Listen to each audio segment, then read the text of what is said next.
Sheila Marcia akui ogah hamil lagi usai melahirkan anak kelimanya. Sheila Marcia ogah hamil lagi setelah melahirkan anak kelima langsung melakukan tubektomi. Tubektomi yang dijalani Sheila Marcia merupakan program kontrasepsi permanen untuk mencegah hamil. Sheila Marcia harus merasakan sakit luar biasa saat melahirkan meski bahagia dikaruniai anak.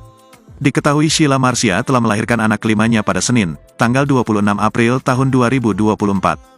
Rupanya kelahiran anak kelimanya itu dianggap Sheila Marcia tidak mudah. Hal tersebut lantaran dirinya sempat mengalami hilang kontraksi beberapa kali. Kondisi hilang kontraksi itu membuatnya harus mendapat bantuan induksi yang membuat rasa sakit berkali-kali lebih dahsyat. Hal itu diungkapkan Sheila Marcia melalui unggahan Instagram pribadinya.